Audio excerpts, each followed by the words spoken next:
अर्जुन का अनेक पर्वतीय देशों पर विजय पाना।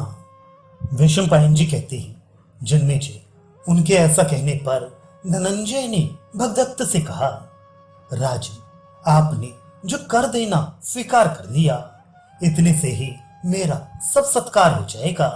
अब आज्ञा दीजिए, मैं जाता हूं। भगदत्त को जीतकर महाबाहु कुंती पुत्र अर्जुन वहां से कुबेर द्वारा सुरक्षित उत्तर दिशा में गए। कुरुश्रेष्ठ धनंजय ने कृमंशा, अंतरगिरि, बहिर्गिरि और उपगिरि नामक प्रदेशों पर विजय प्राप्त की। फिर समस्त पर्वतों और वहां निवास करने वाले राजाओं को अपने अधीन करके उन्होंने सबसे धन वसूल किए। तत्पश्चात उन नरेशों को प्रसन्न करके उन सबके साथ उलूकवासी राजा बृहंत पर आक्रमण किया। जुझाऊ बाजे, शीश मृदंग आदि की ध्वनि, रथ के पहियों की खरखराहट और हाथियों की गर्जना से वे इस पृथ्वी को कपाते हुए आगे बढ़ रहे थे। तब राजा बृहंत तुरंत ही चतुरांगणी सेना के साथ नगर से बाहर निकले और अर्जुन से युद्ध करने लगे।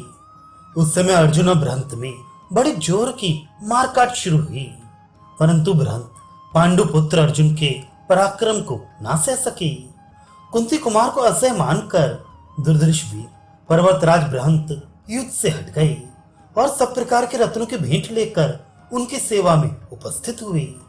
जन्मेजय, अर्जुन ने बृहंत का राज्य पुनः उन्हीं के हाथ में सौंपकर उलूक राज के साथ सेना बिंदु पर आक्रमण किया और उन्हें शीघ्र ही राज्यच्युत कर दिया। तदनंतर मोदापुर, वामदेव, सुदामा, सुसंकुल तथा उत्तर उलूक देशों और वहां के राजाओं को अपने अधीन किया। राजन, धर्मराज की आज्ञा से किरीटधारी अर्जुन ने वहीं रहकर अपने सेवकों द्वारा पंचगण नामक देशों को जीत लिया। वहां से सेना बिंदु की राजधानी देवप्रस्थ में आकर चतुरांगणी सेना के साथ शक्तिशाली अर्जुन ने वहीं पड़ाव डाला। नरशेष, उन सभी पराजित राजाओं से घिरे हुए महातेजस्वी अर्जुन ने कौरव राजा विषगस्य पर आक्रमण किया। वहां संग्राम में शूरवीर पर्वतीय महारथियों को परास्त करके कौरव द्वारा सुरक्षित उनकी राजधानी को भी सेना द्वारा जीत लिया। कौरव को युद्ध में जीतकर पर्वत निवासी लिटोरों के 7 दलों पर, जो उत्सव संकेत कहलाते थे, पांडु कुमार अर्जुन ने विजय प्राप्त की।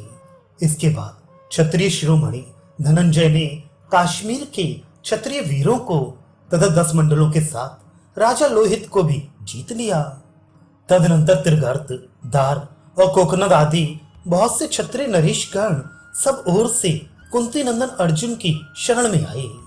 इसके बाद कुरुनंदन धनंजय ने रमणीय अवसारी नगरी पर विजय पाई और उर्गावासी राजा रोचमान को भी युद्ध में परास्त किया। तदनंतर इंद्र कुमार अर्जुन ने राजा चित्रायुध के द्वारा सुरक्षित सुरम्य नगर सिंहपुर पर सेना लेकर आक्रमण किया और उसे युद्ध में जीत लिया। इसके बाद पांडव प्रवर कुरुकुल नंदन किरीटी ने अपनी सारी सेना के साथ धावा करके स्वयं तथा चोल देश की सेनाओं को मत डाला।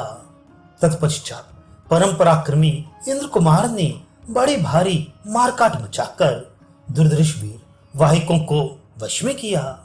पांडुनंदन अर्जुन ने अपने साथ शक्तिशाली सेना लेकर कामभोजों के साथ दर्दों को भी जीत लिया। ईशान कोण का आश्रय ले जो लुटेरे या डाकू वन में निवास करते थे, उन सबको शक्तिशाली धनंजय ने जीतकर वश में कर लिया। महाराज, लोह, परम कामभोज, ऋषिक तथा उत्तर देशों को भी अर्जुन ने एक साथ जीत लिया।